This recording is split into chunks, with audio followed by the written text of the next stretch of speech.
जय भीम. नमो बुद्धाय. Doctor Babasaheb Ambedkar लिखित बुद्ध आणि त्यांचा धम्म वर्षावासानिमित्त आपण सुरू केलेला आहे. प्रथम खंडच आपला चालू आहे सध्या आणि 14 भाग आपले संपलेत. आजचा 15वा भाग आहे आणि 15व्या भागात आहे देशत्यागाची तयारी. मागच्या भागात आपण पाहिलेलं आहे की जो संघ होता कोलियांचा, ज्या संघाचा सदस्य म्हणून सिद्धार्थ गौतमाला करून घेण्यात आलेलं होतं आणि त्यांना हेही सांगितलेलं होतं, बजावलेलं होतं की जर कोणाची चूक असेल किंवा कोणाचा एखादा ठराव कोणी मांडलेला असेल आणि तुला तो मान्य नसेल तर तू निर्भीडपणे विरोधही केला पाहिजे.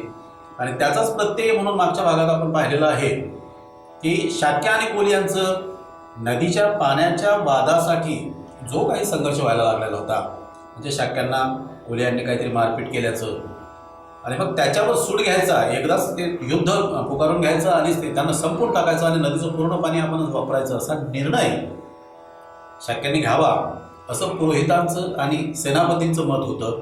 त्यासाठी त्यांनी सभा बोलवली. त्या सभेत त्यांनी सांगितलं की आता काही असू द्यात, आपण एकदम हल्ला करायचा आणि कोलियांना बिलकुल धाकात ठेवायचं, त्याच्यानंतर नदी आपल्या ताब्यात येऊन जाईल. पण सिद्धार्थांनी जसं सांगितलेलं होतं की तुम्ही संघात सामील झाल्यानंतर तुम्हाला योग्य अयोग्य निर्णय घेऊन तुम्हाला विरोध करायचा आहे, तर त्याचाच प्रत्यय इथे आलेला आहे. आणि सिद्धार्थ गौतमांनी सेनापतीला विरोध केला. युद्धाच्या भूमिकेसाठी मी तयार नाही. त्यांनी सल्ला दिली की तुम्हाला हा असा वाद करून घ्यायचा असेल तर कोलियांची आपलं जवळचं नातं आहे, कारण कोलियांची आई, सिद्धार्थ गौतमाची आई म्हणजे कोलियांची आई होती, मुलगी होती, त्यामुळे ते करणं त्यांना योग्य वाटत नव्हतं. आणि मग त्यांनी निर्णय असा सांगितलेला होता की आपण एक काम करू, कोलियांचे 2 माणसं निवडू, त्यांना सांगू आपले शाक्यांचे 2 माणसं निवडू, ह्या 4 माणसांनी मिळून एक 5वा माणूस निवडायचा आणि मग ह्या 5 लोकांनी निर्णय द्यायचा की पाणी कोणी किती कसं घ्यायचं ते. ह्या गोष्टीवर सेनापती अर्थातच तो नाराज झाला असेल, कारण तो सेनापती युद्ध फक्त त्यांना आवश्यक होतं. त्यांना वाटत होते की आपलं क्षत्रिय लोक होते, ते क्षत्रियांचा धर्म होता कोणता तर युद्धाचा. त्यांना नम्रता वगैरे काही कळत नव्हती. पण सिद्धार्थ गौतम, आपण आधी बोललेलो आहोत की करुणेचा महामेरू, करुणेचा सागर, त्या माणसाला युद्ध कसं काय पचून पडणार आहे, त्यांना कसं आवडणार आहे ते. आणि म्हणून त्यांनी तो निर्णय सांगितलेला होता. आणि त्याला विरोधक म्हणून सेनापती आणि त्यांचे जे काही कार्यकर्ते होते त्यांनी सिद्धार्थ गौतमाला तिथून काढायचं ठरवलं. आणि मग आता पुढे काय झालं की सिद्धार्थ गौतमाने देशत्यागाची तयारी केली. देशत्यागाची तयारी का केली, नियम काय होते ते या भागात आपण आता पाहणार आहोत. दुसऱ्या दिवशी युद्धासाठी सैन्याची उभारणी करण्यासंबंधीच्या आपल्या योजनेचा संघाने विचार करावा म्हणून सेनापतीने शाक्य संघाची दुसरी सभा बोलावली. दुसऱ्या दिवशी, पहिल्या दिवशी सिद्धार्थ गौतमाला घेऊन त्यांनी पहिली सभा आयोजित केलेली होती. त्यात पुरोहित आपल्याने सेनापतीने जो काही प्रस्ताव मांडलेला होता त्याला सिद्धार्थ गौतमाने विरोध केलेला होता. तर दुसऱ्या दिवशीच्या ह्या सभेमध्ये सेनापतीने कोलियांसोबत युद्ध करायचंच असा निर्णय घ्यायचं ठरवलं म्हणून दुसरी सभा बोलवली. आणि ज्या लोकांनी सेनापतीच्या बाजूने मत प्रदर्शित केलेलं होतं त्या लोकांना हा निर्णय अनपेक्षित नव्हताच. त्यांना तो मान्यच होता की ठीक आहे तुम्ही म्हणता तसं, आणि त्याचा हा परिणाम म्हणजे काल त्यांनी होकार दिलेलाच होता. परंतु ज्या अल्पसंख्याकांनी त्या निर्णयाविरुद्ध मत व्यक्त केले होते त्यांच्या पुढे प्रश्न निर्माण झाला होता.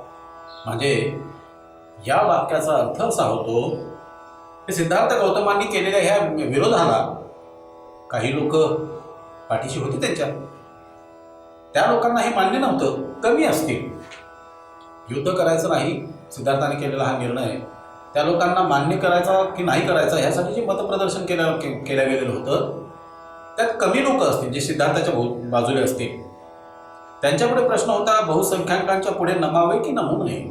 आता ह्या लोकांपुढे निर्णय पडलेला होता. आता सिद्धार्थाच्या बाजूने जर समजा 5 लोक असतील आणि 50 लोकांचा तो संघ असेल, एक उदाहरणासाठी म्हणून मी समजून सांगतो की 50 लोकांचा तो संघ असेल आणि त्या संघात सिद्धार्थ आणि यांच्या 4 लोकांनी म्हणजे 5 लोकांनी विरोध केला की आपण युद्ध करायचं नाही. 45 लोकांनी ते मान्य केलं, युद्धच करायचं आणि शेवटचा ते बिलकुल टोकाची भूमिका घ्यायची आणि संपून टाकायचा एकदाचा निर्णय तो करतो. पण आता आजच्या ह्या घटनेत त्यांनी युद्धाची भूमिका जेव्हा मांडली सेनापतीने तेव्हा 45 लोकांना तर ते मान्य होतंच, त्यांच्या बाबतीत काही प्रश्नच नाही. परंतु 5 लोक जे सिद्धार्थ आणि सिद्धार्थाच्या सोबतचे असतील त्या लोकांना असं वाटत होतं की आता काय करायचं, आपण सिद्धार्थाच्या बाजूने बोलायचं की सेनापतीच्या बाजूने बोलायचं, युद्ध करायचं की नाही करायचं. म्हणजे करायचं म्हटलं तर मग काल दिलेला आपला निर्णय चुकीचा होता, आणि युद्ध करायचंच नाही म्हटलं तर ह्या 45 लोकांचा आपल्याला विरोध करावा लागेल. त्याच्यामुळे ह्यांची थोडीशी गोची झाली, गोंधळात पडले. अल्पमतवाल्यांनी निश्चय केला होता की बहुमतवाल्यांच्या पुढे नमावायचे नाही.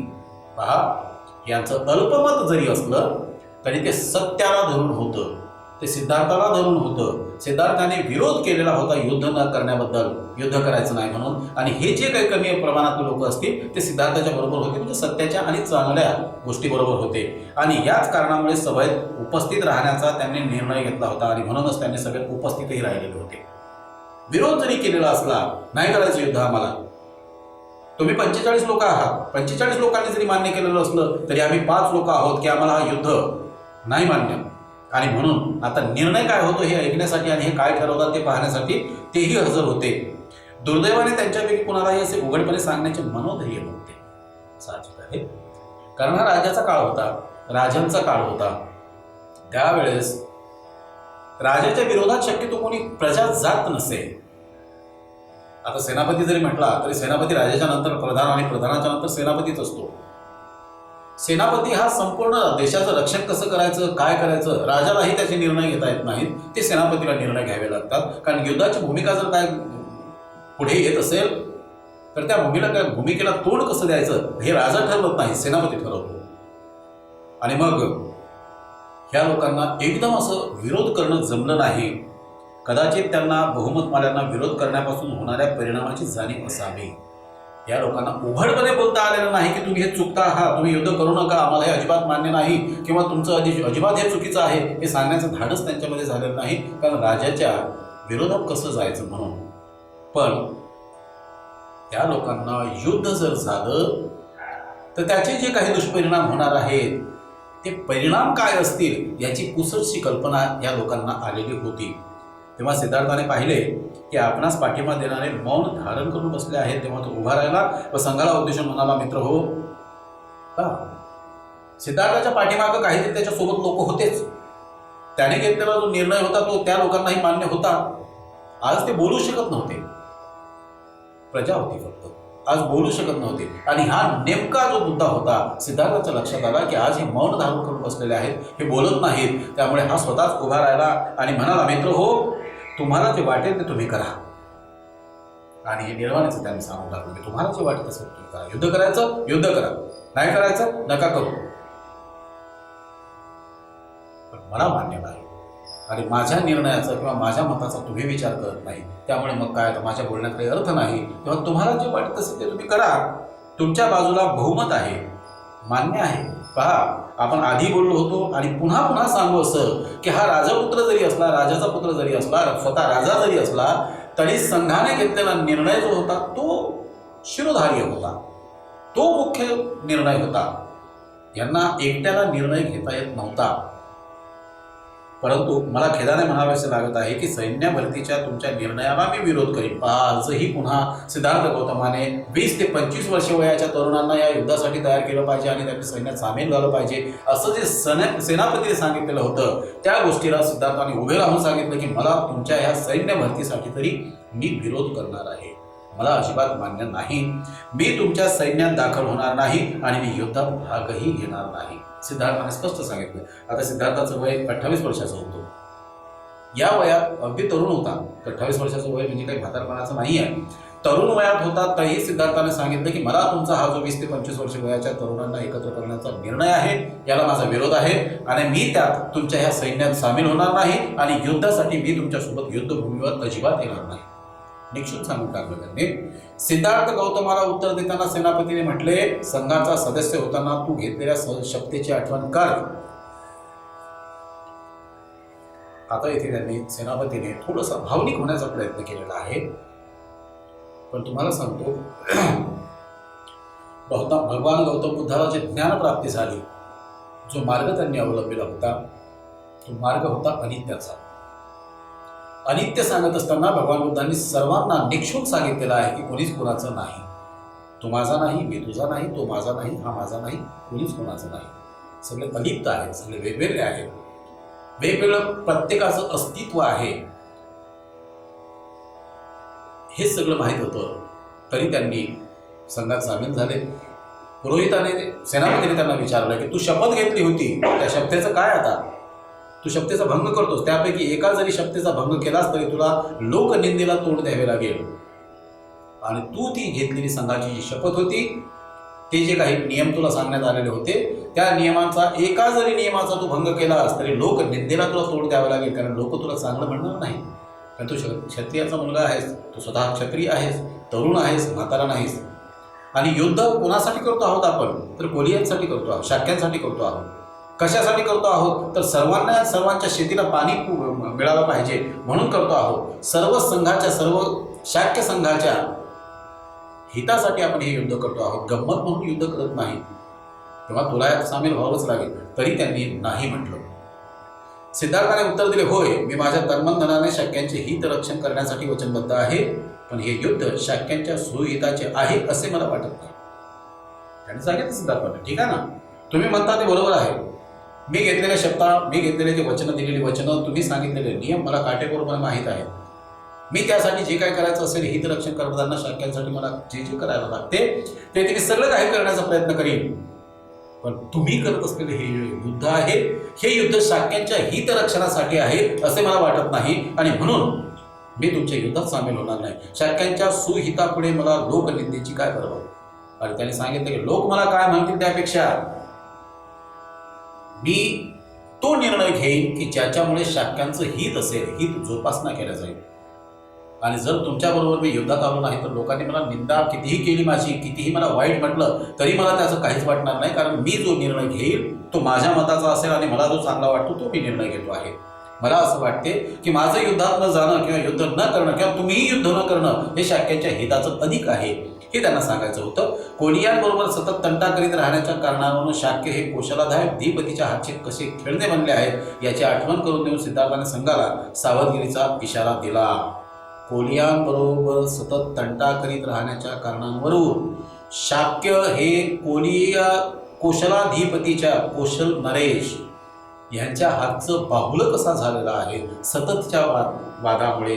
कारण शाक्यांचं आणि कोलियांचं कौशल वेगळा, शाक्यांचा आणि कोलियांचा हे जे सतत वाद होत आहे, हा वाद निर्णय देण्यासाठी म्हणून यांनी कौशल नरेशांकडे जात असेल. आणि एक आणखी महत्त्वाची घटना इथे तुम्हाला सांगू इच्छितो की दोन माणसांचं झालेलं भांडण जे काही असेल, दोघांचं जे काही युद्ध असेल ते त्यांनी आपसात निपटवलं तर अधिक बरं असते. ते जर त्यांनी त्या दोघांपेक्षा शक्तिशाली असलेल्या तिसऱ्या माणसाकडे जाऊन निर्णय तो घेण्याचा आणि ते निवाडा करण्याचा प्रयत्न केला तर तो जो निवाडा करणारा माणूस असतो, जो कोणी असतो, तो दोघांनाही नेस्तनाबूत करण्यासाठी ते कार्य करत असतो. तो दोघांनाही खेळवतो. त्याला सांगतो की नाही मी तुझ्या बाजूने निर्णय देईन, त्याला सांगतो नाही मी तुझ्या बाजूने निर्णय देईन, आणि दोघांनाही सारखा खेळवतो. याचं एक मस्त उदाहरण असं आहे, एक कथा आहे छोटीशी अशी, लहानपणी मी कुठल्या तरी पुस्तकात वाचलेली. एक मांजर, दोन मांजरींना लोण्याचा गोळा सापडतो आणि अर्धा आपण कसा वाटून घ्यायचा म्हणून ते त्यांचा निर्णय आपसात होत नाही, वाद होते. आणि मग त्या लोण्याचा गोळा अर्धा वाटून घेण्यासाठी म्हणून ते एका माकडाकडे जातात. माकड एक तराजू घेते, अर्धा वाटा इकडे ठेव म्हणते, अर्धा वाटा इकडच्या पारड्यात टाक म्हणते. दोन याच्यात टाकलेला एका इकडून थोडासा जास्त झालेला आहे, इकडचा थोडासा वर जातो आहे. मग इकडचा जास्त झालेला त्यातला थोडासा तो काढतो आणि स्वतः खाऊन टाकतो. त्यानंतर मग इकडचं पारडं झुकते खाली. मग हा म्हणतो की आता इकडचं जास्त झालेलं आहे, मग यातलं परत काढतो, परत खाऊन टाकतो. असं करता करता दोन्ही इकडच्या पारड्यातलं तो सगळं लोणी माकड खाऊन टाकतो आणि मांजराला काय मिळते? काहीच नाही. तर ही परिस्थिती होते की तुमच्यापेक्षा जास्त शक्तिशाली माणसाकडे तुमचा तंटा निवडण्यासाठी तुम्ही जात असाल तर तो हेतू पुरस्सरपणे तुम्हाला खेळवतो आणि तुम्हाला संपवतो. सिद्धार्थाने हेच दाखवून दिलेलं आहे की तुम्ही ह्या नेहमीच्या तुमच्या वादामुळे तुम्ही कौशल नरेशाकडे जात असल्यामुळे शाक्य लोक कौशल नरेशाचे कसे बावले झालेले आहेत, तो जसं म्हणेल तसं तुम्ही कशा प्रकारे वागता, ह्या सगळ्या गोष्टी सिद्धार्थाने त्या सभेत सेनापतीच्या कानावर घातल्या, संघाच्या कानावर घातल्या. आणि सावधगिरीचा इशाराही दिला. तो म्हणाला हे समजणे कठीण नाही की कौशल राजाला हे युद्ध शाक्यांचे स्वातंत्र्य अधिकाधिक हरण करण्यासाठी आणखी एक सबळ कारण निर्माण करून देईल. आणि त्याने सांगितलं की शाक्यांचे स्वातंत्र्य अधिकाधिक हरण करण्यासाठी, म्हणजे शाक्यांना मिळत असलेलं जे काही स्वातंत्र्य आहे ते कमी करण्यासाठी, त्यांच्यावर अंकुश लावण्यासाठी कौशल नरेशाला आणखी एक सबळ कारण मिळेल. आणि आताच तुम्ही त्याच्या हातचं खेळणं झालेलं आहात, बाहुलं म्हणून झालेला आहात. पुढे गेल्यानंतर तो तुम्हाला नुसता खेळवत राहील किंवा संपूर्ण टाकेल. सेनापतीला राग आला. सिद्धार्थाचं हे सगळं वक्तव्य ऐकल्यानंतर सेनापतीला राग नसता आला तर काहीतरी वेगळं झालं असतं. त्याला राग आला आणि सिद्धार्थाला उद्देशून तो म्हणाला, तुझे हे भाषण कौशल्य तुझ्या उपयोगी पडणार नाही. हे भाषण कौशल्य आहे. एखादा व्यक्ती खूप चांगला बोलू शकतो, भाषण चांगलं देऊ शकतो, पण कर्तव्यात तो कसूर करत असेल तर त्याचं भाषण त्याच्या काहीच कामाचं नाही. आणि या सेनापतीला हेच वाटत होतं की हा क्षत्रिय पुत्र आहे, क्षत्रिय स्वतः क्षत्रिय आहे आणि तो जे काही हे बोलतो आहे हे क्षत्रियाला शोभत नाही. आणि म्हणून त्याने म्हटलं की हे तुझं भाषण कौशल्य तुझ्या कामी पडणार नाही. पण कुठल्या अर्थानं कामी पडणार नाही? बहुमताने घेतलेल्या संघाच्या निर्णयाचे तू पालन केलेच पाहिजे. तू कितीही चांगला बोलत असतास, वकिली पद्धतीने कितीही तू डाव टाकलेस, तरीही तू संघाचा जर सदस्य आहेस तर संघाने आखून दिलेले नियम जे आहेत, संघाने जे सांगितलेलं असेल ते तुला करणं भाग आहे. ते तुला करावंच लागेल. कदाचित तुला असे वाटत असेल की कौशल राजाच्या अनुज्ञे वाचून संघाची आज्ञा मोडणाऱ्याला देहांताची शिक्षा, देहांताची किंवा देश त्यागाची शिक्षा संघ देऊ शकत नाही. आणि जर ह्यापैकी कोणतीही एक शिक्षा तुला संघाने जरी फरमावली तरी कौशल राजा त्यास आपली अनुमती देणार नाही. आता याने सांगितलं की हे सिद्धार्था, सेनापतीने म्हटलं की कौशल नरेशाच्या परवानगीशिवाय संघाने घेतलेला निर्णय पूर्णत्वास जाणार नाही अशी जर तुझी भ्रामक कल्पना असेल तर ती चुकीची आहे. संघाने घेतलेला निर्णय हा त्या कौशल नरेशाला सुद्धा मान्य करावा लागेल. एकतर देश त्याग किंवा देह त्याग, ह्या दोन्ही गोष्टी, आणि दोनपैकी एक तुला ती करावंच लागेल. आणि कौशल राजा त्याला अनुमती देणार नाही असं तू समजू नकोस. पण लक्षात ठेव, तुला शासन करण्याचे संघाजवळ दुसरे मार्ग आहे. समजा कौशल नरेशानं म्हटलं की नाही सिद्धार्थाला ही शिक्षा द्यायची नाही आणि तीही शिक्षा द्यायची नाही, कारण त्यांचं सुद्धा दुटोपी धोरण असेल. न्याय निवाडा करणारे हे जे कोणी लोक असतात ना, त्यांचं दुटोपी धोरण असतेच. मी आधीच बोलल्याप्रमाणे की ते दोघांनाही खेळवतात. ते माकडासारखं दोन्ही पारड्यातलं थोडं थोडं लोणी काढून खातातच. ह्या पलीकडे त्यांचा दृष्टिकोन दुसरा कोणताच नसतो. आणि कौशल नरेश हेच करणार आहे. पण समजा त्याने नाही म्हटलं की नाही याला देहांताची किंवा देश त्यागाची शिक्षा देऊ नका असं जरी म्हटलं तरी संघाजवळ तुला शिक्षा करण्यासाठीची दुसरी सुद्धा कारणं आहेत. पण लक्षात ठेव, संघ तुझ्या कुटुंबावर सामाजिक बहिष्कार टाकू शकेल. संघाची ताकद किती होती हे पहा, की राजावर सुद्धा ते बहिष्कार टाकू शकत होते. पुरोहितांच्या बाबतीत आधी आपण कथा ऐकलेल्याच आहेत. राजाला ब्राह्मणाने जर शाप दिला, अर्थात त्या सगळ्या नाकड कथा आहेत, आपल्याला त्याच्याशी काही घेणं देणं नाही, पण तोच एक पायंडा इथेही दिसून येतो थोडासा, की संघ हा वेगळा आहे. संघाने जर तुम्हाला सांगितलं की शिक्षा झाली पाहिजे तर शिक्षा होईलच. संघ तुझ्या कुटुंबाची जमीन जप्त करू शकते, तुझ्या संपूर्ण कुटुंबावर बहिष्कार टाकू शकते. संघ तुझ्या कुटुंबाकडे असलेली धारण केलेली जी काही शेती असेल, जी काही संपत्ती असेल ती संघ हिसकावून घेऊ शकते. याकरिता कौशल राजाची अनुमती मिळण्याची संघाला आवश्यकता नाही. स्पष्टपणे सांगितलं आहे की तू जर कौशल नरेशाच्या सोबत मैत्री असेल किंवा तू जर असं समजत असेल की कौशल नरेश तुझ्या बाजूने बोलेल, तर हे सुद्धा त्यात आम्ही नमूद केलेलं आहे की जर असं झालं तर एक तर त्या कुटुंबाची संपूर्ण मालमत्ता जप्त करायची, त्याच्यावर बहिष्कार टाकायचा किंवा त्याला बाहेर काढून द्यायचं. कोरियाची युद्ध करण्याच्या संघाच्या योजनेला विरोध करीत राहण्यामुळे दुष्परिणाम भोगावे लागतील याची सिद्धार्थाला जाणीव झाली सिद्धार्थाला की आता आपण जो काही विरोध केलेला आहे यांना, आपण जे काही सांगतो आहोत हे ते काही ऐकणार तर नाहीतच. पण संघ आहे, संघाला एक विशिष्ट प्रकारची शक्ती प्रदान केलेली आहे. संघ जे सांगेल ते सगळं प्रजेला सगळं करावंच लागतं. शिक्षा देत असतील तरी प्रजेने निमूटपणे भोगायची आहे. एखादा पुरस्कार देत असतील, संघ जर घेत असतील तर तो चोराला जरी त्यांनी तो एखादा पुरस्कार द्यायचं ठरवलं तर तो त्याला मान्य करावा लागतो.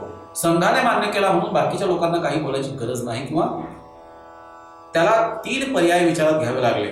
1, सैन्यात दाखल होऊन युद्धात सामील होणे.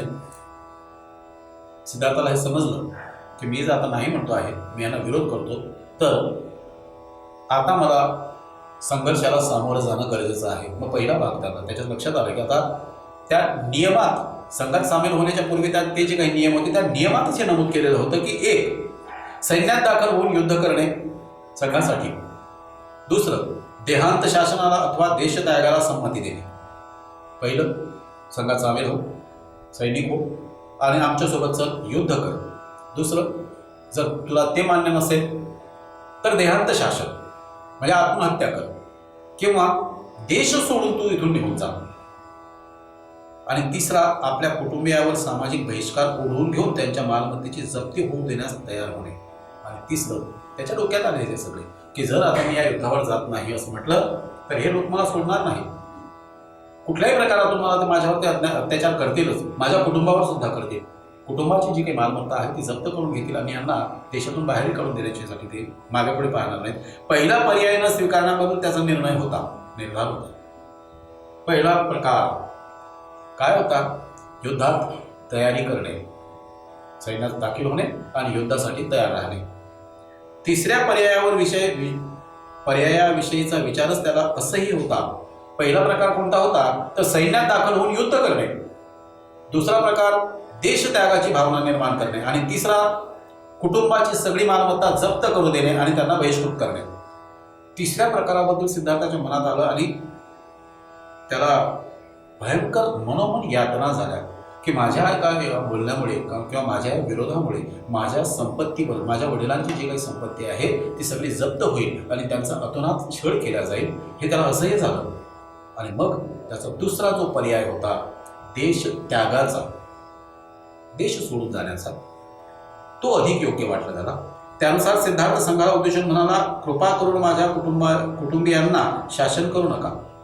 त्याने विनंती केली, आदेश नाही, धमकी नाही, विनंती आहे की मी विनंती करतो तुम्हाला, कृपया माझ्या कुटुंबावर अन्याय करू नका, सामाजिक बहिष्काराच्या आपत्तीत लोटून त्यांना दुःख देऊ नका, म्हणजे बहिष्कृत करू नका. सिद्धार्थाने निश्चित सांगितलं, त्यांना विनंती वजा सांगितलेलं आहे. त्यांच्या उपजीविकेचे एकमेव साधन असलेली त्यांची शेती हिरावून घेऊन त्यांची उपासमार करू नका, हेही सांगितलं. शुद्धोधन राजाकडे जेवढी शेती होती तेवढं सगळा संघ हा हिसकून घेतली असती त्या संघात. कारण एकट्या सिद्धार्थाने जर हे मान्य केलं नाही, युद्धात जाणं, सैन्यात सामील होणं हे जर मान्य केलं नाही तर शेती सगळी हिसकावून घेतल्या जाईल, संपत्ती सगळी हिसकावून घेतल्या जाईल, त्यांना बहिष्कृत केल्या जाईल. बहिष्कृत करणं इतकं सोपं काम नाही. बहिष्कृत केलं तर समाजाने जर एखाद्या व्यक्तीला बहिष्कृत केलं तर त्याला घरात राहण्याचा अधिकार नाही, जंगलात जावं लागते. तो कुठे राहील हे सांगता येणार नाही, त्याला पाणी देणार नाही, त्याला खायला देणार नाही, त्याला तुम्ही तुमच्याकडे कामधंद्याला सुद्धा ठेवणार नाहीत. आणि अशा परिस्थितीत ते कुटुंब किंवा तो व्यक्ती जिवंत कसा राहील?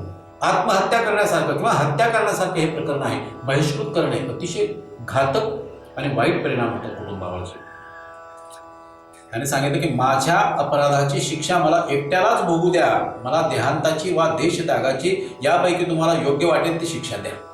सिद्धार्थाने ते सांगितलं की तिसरा जो प्रकार तुम्ही म्हणता तो तर तुम्ही रद्दच करा, मला अजिबात मान्य नाही, माझ्या कुटुंबाची वाताहत झालेली मी पाहू शकणार नाही. आणि मग त्याने दोन ज्या आहेत, देश त्याग करणे किंवा देहांत शासन करणे, या दोनपैकी तुम्हाला जी योग्य वाटत असेल ती शिक्षा तुम्ही मला द्या. मी म्हणणार नाही मी एकच अमुक एक करतो, तुम्हाला वाटत असेल मला मारून टाकायचं, मारून टाका. तुम्हाला जर वाटत असेल की मी या देशातून निघून गेलो पाहिजे तर तसं सांगा, मी निघून जाईल. मी ती खुशीने स्वीकारेन. याविषयी कोशलाधिपतीकडे मी मुळीच याचना करणार नाही, याचे मी आपणास अभिवचन देतो. आणि सिद्धार्थाने हेही सांगितलं की कौशल नरेशाकडे तुम्ही दिलेली शिक्षा मी जाऊन सांगणार नाही, मी क्षमायाचना करणार नाही किंवा तुमच्यावर दबाव आणण्यासाठी मी कौशल नरेश यांना काहीही सांगणार नाही. तुम्ही जी काही शिक्षा, ह्या दोन शिक्षांपैकी तुम्हाला जी योग्य वाटत असेल ती शिक्षा मला करावी, मी चांगल्या मनाने ती स्वीकारण्यास तयार असेल, कुठलाही मी विरोध करणार नाही. हे सगळं निक्षून आणि प्रामाणिकपणे त्या सभेच्या दुसऱ्या दिवशीच्या सभेच्या वेळी सिद्धार्थाने सेनापतीला सांगितलं. आणि पुढे काय झालं हे आपण पुढच्या भागात पाहणार आहोत. इथे आपण आता थांबतो आहोत. पण एक लक्षात घ्या, माणूस कितीही मोठा असू द्या, माणसाला मोठं होण्यासाठी लहानपण घेणं गरजेचं आहे. मी खूप मोठा आहे असं म्हणण्यापेक्षा मी खूप लहान आहे, लोकांना तुम्ही तुमचं मोठेपण सांगत असाल तर लोक तुम्हाला जवळ करणार नाहीत किंवा मोठं करणार नाही, अवहेलना करतील तुमची, हसतील तुमच्यावर, खोटी करतील तुमची. स्वतःलाच मोठा म्हणतो. लहान असाल तर लोक तुमचं लहानपण मान्य करतात, अरे नाही तू माणूस खूप मोठा आहे. ही भावना ह्या संघातून आपल्यासाठी भगवान गौतम बुद्धांनी बाबासाहेबांच्या माध्यमातून आपल्यापर्यंत पोहोचवण्याचा या ग्रंथाच्या माध्यमातून आपल्याला हा प्रयत्न होतो आहे. हे सगळं आपल्या भल्यासाठी आहे. हा ग्रंथ ज्या पद्धतीने आपण वाचन करतो त्याच पद्धतीनं या ग्रंथाचं पठण केल्यानंतर तो ग्रंथ समजून घेण्याचा प्रत्येकानं प्रयत्न करावा आणि आचरणात सुद्धा आणण्याचा प्रयत्न करावा. लहानपण तुम्हाला मोठेपण देऊन जाते, मोठेपण तुम्हाला अधिक मोठं होऊ देत नाही, ते निश्चितपणे तुम्हाला खाली आणणार आहे आणि लहान करणार आहे. एवढंच सांगतो आणि थांबतो. जय भीम, नमो बुद्धाय.